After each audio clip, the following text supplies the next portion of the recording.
Olá pessoal, tudo bem? Professor Flávio, UFRN.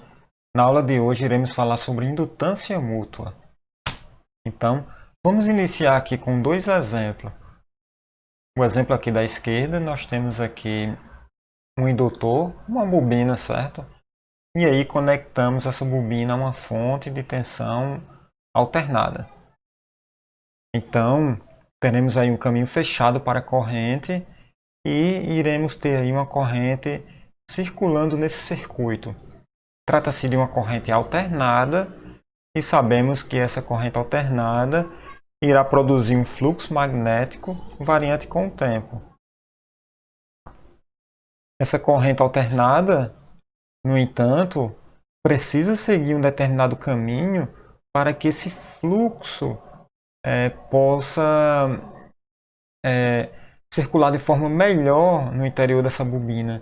Então, temos aí uma bobina de tal forma que a corrente dá várias e várias voltas, de maneira que se tenha um fluxo intenso no seu interior. Nesse caso, nós temos uma corrente aqui seguindo esse sentido. Veja que a corrente ela dá várias voltas aqui de acordo com a figura, mas para ficar mais claro, veja que a corrente ela entra nessa superfície e na verdade ela sai nesse outro lado, nessa outra superfície. Então esse aqui é o caminho da corrente. E de acordo com a regra da mão direita, se aplicada essa situação, iremos concluir que temos aqui um campo magnético cujo fluxo está de baixo para cima, ok? Então temos um fluxo aí como indicado na figura. Esse fluxo magnético ele é variante com o tempo, visto que a corrente é alternada, ok? E pela lei de Faraday, é importante vocês revisarem a lei de Faraday, ok? De acordo com a lei de Faraday, se temos aqui um fluxo magnético variante com o tempo no interior da bobina, isso será induzido uma força eletromotriz nos terminais da bobina, ok? Indicado agora na figura, temos aqui uma força eletromotriz chamada de E1, varia no tempo, é uma tensão alternada, a polaridade positiva e negativa, ou seja, o potencial de maior, o ponto com maior potencial é esse daqui, enquanto que o outro terminal, o terminal de baixo, nós temos o menor potencial. Quem dita as polaridades aqui, a lei de Lenz, também é importante revisar esse conceito, ok? Mas aí temos aqui um terminal positivo como sendo esse, de maneira que uma corrente, devido a essa tensão E1, ela irá se opor à corrente I1, ok? Então o terminal positivo deve ser aqui, e aí nós temos essa situação. De acordo com a lei de Faraday, a força eletromotriz ou a tensão induzida, ela é a derivada do fluxo, ok? No interior dessa bobina. E sabemos que o fluxo ele é proporcional à corrente. Então o fluxo dessa bobina, o fluxo 1, ele é proporcional à corrente que gera esse fluxo. E a relação de proporcionalidade é dada pela indutância. É uma constante aqui para essa bobina aqui específica. Então, cada bobina tem o seu valor de indutância específico. Aqui chamamos de L, certo? Substituindo aqui na primeira equação, concluímos que a força eletromotriz E1 vai ser igual a L derivada da corrente I1 dt. Então, como eu falei, esse L é uma indutância e chamamos aqui de indutância mútua porque ela tem relação direta com a corrente da própria bobina, certo? Ou seja, o fluxo no interior da bobina ele foi gerado pela própria corrente da bobina. Então, nós temos aqui essa indutância denominada de autoindutância. Vamos ver agora uma situação um pouco diferente. Nesse caso aqui nós temos também é uma bobina, certo? Conectada aqui a uma fonte de tensão alternada. Temos um caminho fechado, irá circular uma corrente I1, ok? É uma situação parecida com o exemplo anterior, porém, nós temos uma segunda bobina nesse exemplo. E essa segunda bobina compartilha o mesmo circuito magnético, ok? Veja que não há uma conexão elétrica entre essas duas bobinas, mas existe uma conexão magnética, porque elas compartilham o mesmo núcleo. É um material ferromagnético, ok? Mas a análise nessa primeira bobina é similar à primeira, ok? Essa corrente irá produzir aqui um campo magnético, representado aqui pelo fluxo. Esse fluxo varia com o tempo e esse fluxo irá circular aqui por esse núcleo, por esse material ferromagnético, ok? Nesse momento, estou considerando aqui uma situação bastante ideal. Então, vamos imaginar que o fluxo esteja todo confinado no material ferromagnético. Na prática, temos perdas aqui. Então, nem todo o fluxo vai circular por esse material ferromagnético. Mas aqui nesse momento, fazendo essa consideração, nós temos aqui o fluxo. O fluxo vai completamente passar pela segunda bobina, certo? Essa segunda bobina aqui, ela está desconectada de um circuito. Temos uma bobina com seus terminais em aberto, mas independente disso, ela está sofrendo a influência de um campo magnético no seu interior. Do ponto de vista de fluxo, né, nós temos um fluxo no interior dessa bobina variante com o tempo, certo? Então, voltando para a bobina 1, o que é que acontece? Devido ao fluxo magnético variante com o tempo no seu interior, de acordo com a lei de Faraday, nós temos uma tensão induzida aqui, uma força eletromotriz, E1 de T, ok? A mesma coisa acontece na segunda bobina, pois na segunda bobina também tem-se um fluxo magnético variante com o tempo em seu interior.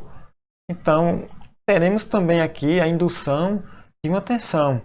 No caso aqui, a força contra o magneto motriz, certo? Chamei de E2. Aqui a bobina 2, chamei de E2. E mais uma vez, a polaridade da tensão vai seguir a lei de Lenz, ok? Então, aqui não tem um circuito fechado, mas se houvesse um circuito fechado, teríamos uma corrente, e essa corrente, nesse caso aqui, nós colocamos aqui o terminal positivo no terminal de cima, certo? Então teríamos uma corrente saindo desse terminal positivo. Veja que a corrente saindo desse terminal positivo, de acordo com a regra da mão direita, iria produzir um fluxo que se opõe ao fluxo original φ1. Ou seja, se opondo ao fluxo original φ1, então, de certa forma, essa corrente no segundo enrolamento estaria se opondo à corrente I1. Então, por isso que nesta configuração, nós temos aqui o terminal positivo do lado de cima dessa bobina. Se fosse uma outra bobina, esse terminal positivo poderia estar embaixo, ok? Então tem que seguir aí a regra da mão direita e a lei de Lenz para descobrir onde é realmente o terminal positivo dessa bobina. Bom, e poderíamos ter mais de duas bobinas, poderíamos ter 3 bobinas. O princípio seria o mesmo. Adicionei agora, atualizei o slide, ok? E coloquei aqui 2 pontinhos de referência. Então, esses pontinhos de referência vão me indicar aqui exatamente onde estão esses potenciais positivos. Então, no primário, a corrente vai entrar nesse pontinho e no secundário a corrente deve sair desse pontinho, ok? Em algumas situações a corrente pode até entrar nesse pontinho do secundário, mas se houver uma fonte externa conectada a esse circuito impondo isso, mas naturalmente não, naturalmente a corrente vai sair desse pontinho. Então, naturalmente, a corrente entrando no primário, teremos corrente saindo dos pontinhos do secundário. Se tivesse um terciário aqui, a corrente estaria saindo do seu pontinho de referência e assim por diante. Mais uma vez, seguindo aqui a matemática, o equacionamento é o mesmo. Então, a força eletromotriz aqui vai ser igual a L1 derivada da corrente dt. Esse L1 é a indutância desta bobina, é a autoindutância desta bobina, certo? Veja que na fórmula nós temos aqui essa tensão sendo gerada, essa tensão aqui ela é função da derivada da corrente da própria bobina. Em outras palavras, essa tensão induzida ela é devida a um fluxo magnético no seu interior produzido pela corrente da própria bobina. Daí tem-se o nome autoindutância. Mas o que é que acontece no secundário? No secundário nós temos a mesma fórmula. Então, a força contra a eletromotriz ela vai ser a derivada do fluxo 1 no tempo. É o mesmo fluxo que enlaça a segunda bobina. É o mesmo fluxo da primeira bobina, certo? Porém, aqui nós temos que o fluxo na segunda bobina é função da corrente, não da segunda bobina, mas da primeira bobina, certo? Então, e esse fluxo se relaciona. O fluxo que enlaça a segunda bobina tem uma relação com uma corrente da outra bobina. E essa relação é uma indutância. Só que aqui chamamos de M, para indicar que ela é uma indutância mútua. Por quê? Porque a força contra a eletromotriz, ou seja, essa tensão induzida E2, ela é produzida, ela é função aqui da derivada da corrente em uma outra bobina, não de sua própria bobina. Então, essa indutância aqui, escrita com o símbolo M, mas é uma indutância, chamamos de indutância mútua. Então, veja que há uma diferença entre indutância mútua e autoindutância. No entanto, essa bobina aqui, ela também apresenta a sua própria indutância, a autoindutância, ok? Seria o mesmo princípio. Poderíamos ver isso se pudéssemos colocar aqui essa fonte de tensão no secundário, deixar o primário aqui em aberto, e aí teríamos aqui, ok? Como descobrir a autoindutância no segundo indutor ou no segundo enrolamento. Bom, a simbologia é claro, né? Então, no circuito elétrico, dificilmente iremos usar uma simbologia como essa. Temos uma simbologia mais simplificada, é um indutor, ok? No domínio da frequência usamos a sua impedância, J ômega L. Veja que a impedância, relembrando, a impedância de um componente como esse, ele apresenta apenas a parte imaginária, então é J vezes a sua reatância, que é ômega L. Então a impedância é J ômega L. Já nesse outro componente, a sua simbologia mais usual em um circuito elétrico é como mostrado aqui na figura. Veja que a simbologia é bem pertinente. Nós temos aqui o primeiro indutor, essa parte aqui. Isso aqui é um indutor L1. No domínio da frequência, sua impedância é J ômega L1. Temos aqui do outro lado um outro indutor, no domínio da frequência representado aqui pela sua impedância J ômega L2. Veja que não há nenhuma conexão elétrica entre esses dois indutores. Veja que os dois terminais aqui do primeiro indutor e os dois terminais do segundo indutor não estão conectados. Porém, em um circuito elétrico, podemos fazer essa conexão elétrica, certo? Mas eles interagem mesmo sem essa conexão elétrica. Do jeito que está aqui, não há conexão elétrica. Esse símbolozinho aqui indica uma interação aqui magnética. Esse símbolozinho, essas barrinhas são opcionais, nem sempre aparecem. mas o acoplamento entre eles é representado por esse símbolozinho aqui. E precisamos aqui indicar a sua impedância, ok? E a impedância é J ômega M. Temos também outro ponto importante é indicar os pontos de referência. Para esse circuito, os pontos de referência estão na parte de cima, mas um desses pontinhos poderia estar embaixo, se houvesse aqui uma outra situação, ok? Então isso aqui é a simbologia elementar de componentes com indutância mútua. Vamos agora vamos tentar entender um pouco melhor esses componentes com indutância mútua conectados a um circuito.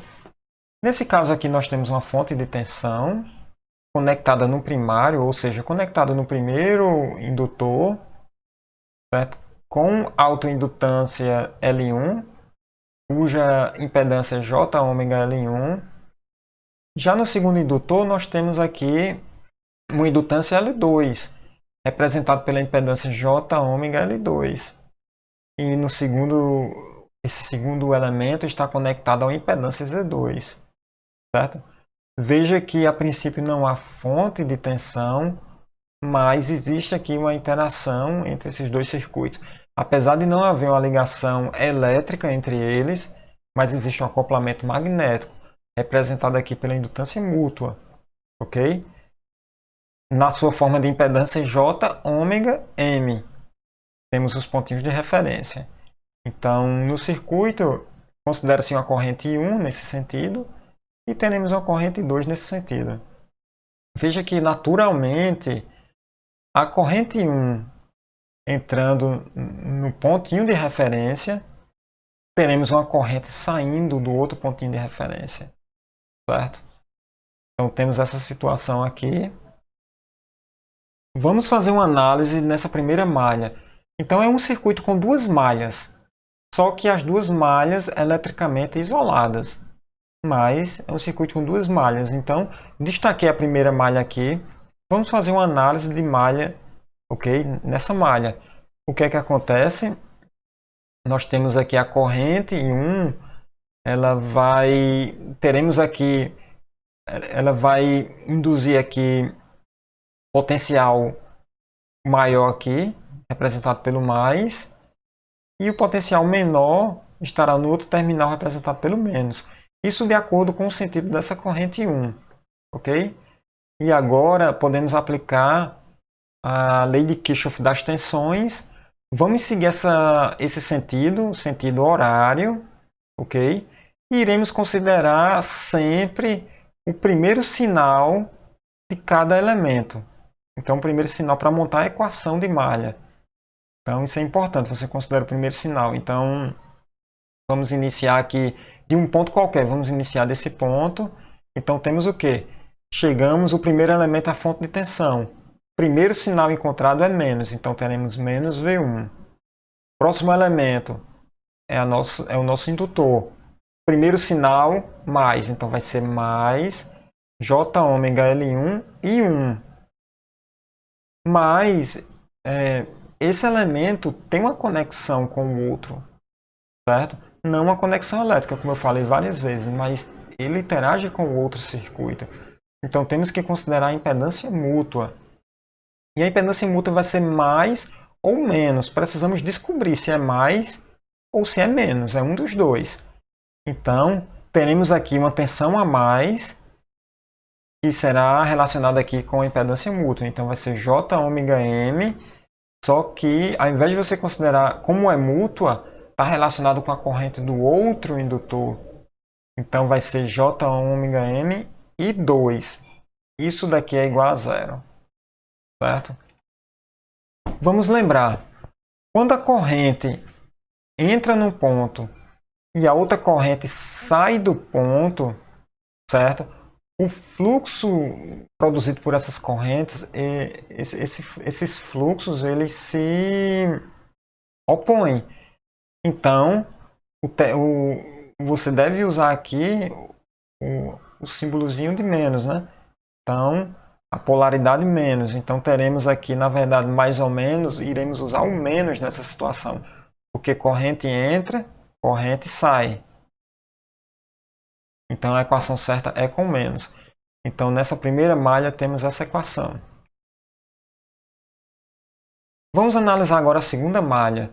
A segunda malha, a mesma coisa, vamos escolher aqui, vamos verificar aqui a influência dessa corrente.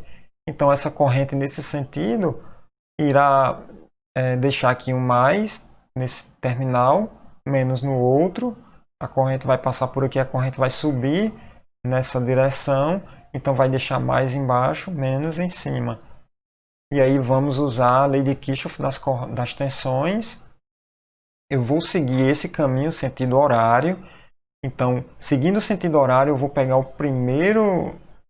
a primeira polaridade de cada componente. Então, aqui vai ser mais Z2 e 2, certo? Próximo elemento, seguindo aqui o sentido horário, vai ser mais J ômega L2 e 2, ok? Acabaram os elementos, mas temos que considerar a indutância mútua, a impedância mútua nesse caso. Então teremos mais ou menos, temos que avaliar se é mais ou se é menos, J ômega M, que é a indutância mútua, vezes a corrente do outro indutor. Okay? Isso não é uma autoindutância, isso é uma indutância mútua. Então consideramos a corrente do outro indutor, que é I1 no caso. E analisando novamente, a situação é a mesma. Corrente 1 entra, corrente 2 sai. Então temos um sinal negativo, os fluxos irão se opor. Se as duas correntes entrarem nos pontos, teríamos o sinal mais. Ou se as duas correntes saíssem do ponto, teríamos também o sinal mais. Mas corrente entrando, corrente saindo, então o sinal é menos. Então a equação correta é um menos aqui, corrigida agora. Então essas duas equações descrevem esse circuito. E aí você consegue resolver esse circuito, porque são duas equações, as variáveis aqui seriam I1 e I2, você poderia achar essas correntes e resolver o circuito. Ok? Então, temos o circuito e suas equações. Nesse caso aqui, temos o mesmo circuito, só que estamos considerando I2 no sentido contrário ao do circuito 1. Okay? Então, se I2 for considerado nesse sentido, ao fazer a avaliação dos pontinhos, corrente entra. Então, iríamos usar a polaridade mais. Então, as equações seriam essas aqui. Parecida com o outro circuito, só que teríamos aqui mais. Ok? Bom, vamos considerar agora um outro circuito. Esse circuito aqui, veja que não há indutância mútua, certo? Então, como é que a gente sabe que não tem indutância mútua? Não tem os pontinhos e não tem aqui essa simbologia de conexão. Então, os três elementos aqui, temos três indutores, são sem interferência eletromagnética um no outro. Sem interferência magnética, certo? Então, vamos lá. A fonte de tensão é a mesma e a impedância Z2 é a mesma. Vamos fazer uma análise de malha aqui desse circuito. Então, considerando as correntes I1 e I2 nesse sentido, concluímos que nesse indutor aqui, J ômega M, teremos uma corrente I1 menos I2, certo? Então, no sentido de cima para baixo. Então, considerando esses sentidos, teremos mais e menos, mais e menos, mais e menos, e nessa indutância teremos mais e menos, conforme a figura aqui ilustra, certo? Podemos avaliar então a primeira malha, e nessa primeira malha, considerando aqui o sentido horário, iremos considerar o primeiro sinal de cada elemento, então teremos menos V1 mais J ômega L1 menos M que multiplica I1, que está aqui, mais novamente J ômega M que multiplica I1 menos I2, isso é igual a zero. Isso vai retornar nesta equação. resulta nesta equação. Vamos agora analisar a segunda malha. Vamos considerar um sentido horário novamente. E vamos considerar o primeiro sinal de cada elemento para montar a equação. O primeiro sinal aqui é menos. Então vai ser menos j ômega m que multiplica em 1 menos de 2. Do jeito que está aqui. Quer dizer, do jeito que está aqui. Certo? O próximo elemento é mais j ômega L2 menos m que multiplique 2. Esse termo aqui. E o próximo é mais Z2 e 2. Esse outro termo. Isso vai resultar nesta equação. Certo? Concluímos que esse outro circuito apresenta essas duas equações aqui, no qual você poderia calcular a corrente 1 e 2. Agora compare os dois circuitos. Os dois circuitos apresentam as mesmas equações, ou seja, esses circuitos são equivalentes. Em outras palavras, é possível você achar um circuito equivalente de um circuito com indutância mútua sem ter indutância mútua. Foi o que aconteceu aqui. Então, em outras palavras, esse primeiro circuito tem indutância mútua. Esse segundo circuito não temos indutância mútua. Mas as equações são exatamente iguais, então os circuitos são equivalentes. Os circuitos são diferentes, mas matematicamente eles são equivalentes. Certo? E aí, existe uma regra, e aí você precisa entender bem, ok? Então, por analogia, fica simples de entender aqui. Veja que esses dois indutores é um elemento com 4 terminais. 1, 2, 3, 4 terminais. Substituímos esse dispositivo por esse daqui, que também tem 4 terminais. Um terminal aqui, outro aqui, outro aqui e outro aqui. Só que esses dois terminais são iguais. É como se fosse um circuito T. Veja que de um lado nós temos aqui j ômega L1 menos m, ou seja, indutância própria do primeiro indutor menos a mútua. Na outra parte de cima nós temos j ômega L2 menos m, ou seja, indutância própria do segundo indutor menos a mútua. E aqui no meio nós temos a indutância mútua, representada aqui pela sua impedância, j ômega m. Nós temos aqui a impedância mútua. Então, essa é a relação para você sair de um circuito com indutância mútua para um circuito sem indutância mútua. Certo? Se os pontinhos fossem diferentes aqui, então, se tivéssemos aquela situação de duas correntes entrando, isso iria mudar as polaridades. Então, aqui ficaria L1 mais M, L2 mais M, e aqui ficaria menos, ou seja, você mudaria as polaridades da componente M, da componente mútua. Ok? Então, pessoal, espero que vocês tenham gostado dessa aula. Vejo vocês aí nos próximos vídeos. Não esqueça de dar o like, o joinha aqui do vídeo, ok? E bom estudo!